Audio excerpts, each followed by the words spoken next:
Well, hockey has been this man's life. He has played the great Canadian game at a very high competitive level.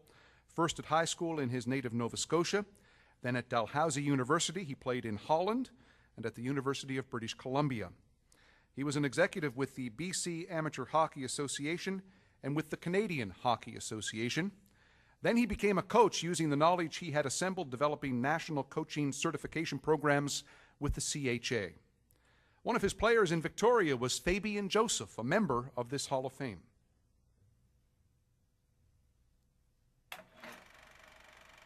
Well, he was a great coach, very prepared, and obviously a player's coach where his communication skills were very good. So I think he was the right guy for me, leaving Cape Breton and being 4,000 miles away from home. And he and his wife Marlene really took us under their wing and made us feel comfortable right from day one.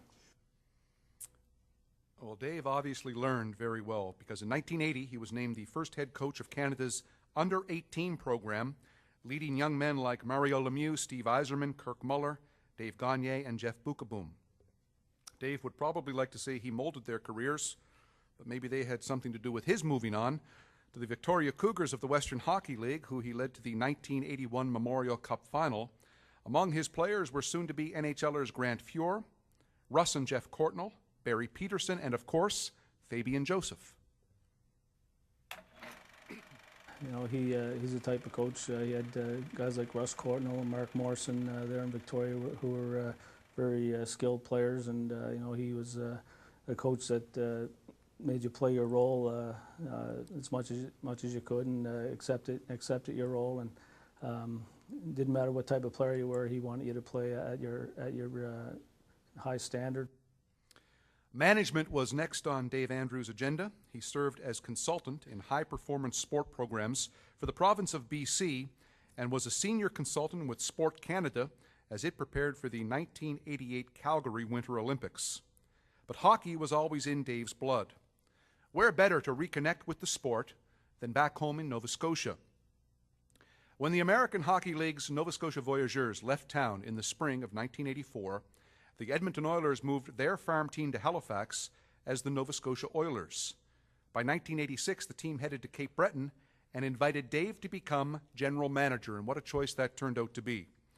Attendance went through the roof in hockey-starved Sydney and surrounding area as they welcomed a new arena, Centre 200, and a young team to cheer for.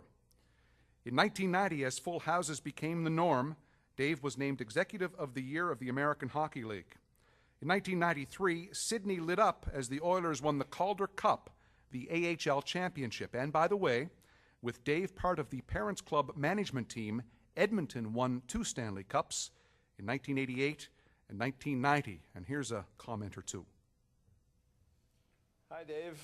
An old friend of yours trying to congratulate you for being inducted into the Nova Scotia Sports Hall of Fame. And I'm sure all the people in Nova Scotia don't know that I found you when you were working for the Canadian national ski jumping team in Calgary. You had no idea what you were doing there, but as it turned out, you brought the American League Championship to the Oilers team in Cape Breton, and you have taken the American League leaps and bounds from where it was many years ago. And congratulations once again.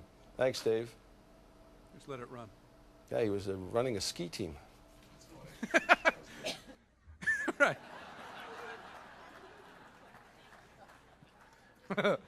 That was Glenn Sather, by the way, former coach of the Oilers and now president and GM of the New York Rangers. 12 years ago in 1994, this man who walks away from nothing accepted yet another challenge. Jack Butterfield was retiring after 28 years as president of the AHL. Now, who could replace this man who had run the NHL's top development league so efficiently for so long? The governors of the AHL looked no further than the dynamic leader of the Nova Scotia Oilers, and they made the right choice. Since his appointment in 1994, the league has become the sole primary development league for all 30 National Hockey League teams. It has grown from 16 teams in 1994 to 28 today.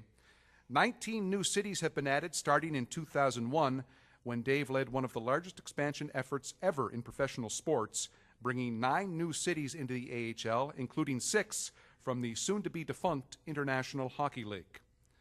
Dave has guided the AHL's entry into major North American cities such as Toronto, Philadelphia, Chicago, Winnipeg, Houston, Milwaukee, Cleveland, and San Antonio during his 13-year tenure, while also ensuring the league's success in smaller historical and traditional markets like Hershey, Rochester, Springfield, and Binghamton.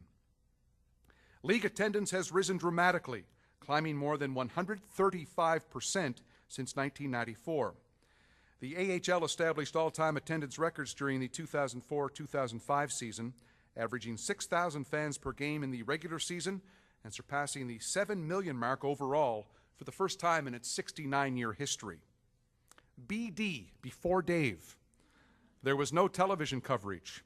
He orchestrated more than 200 games being televised live annually, and internet traffic has resulted in 40 million page views per year. The annual AHL All-Star Classic and Calder Cup playoffs have become marquee events for the American Hockey League, and the AHL also now boasts an impressive list of corporate partners who have used the growing league as an effective tool for marketing their products and services. All this from a guy who went to Lamarche St. Thomas School in Halifax and played goalie while attending King's Edgehill School in Windsor and Dalhousie University. Yes, hockey has been the life of this proud Nova Scotian who maintains a summer residence in Smith's Cove. And Dave Andrews has breathed life into hockey wherever he has been.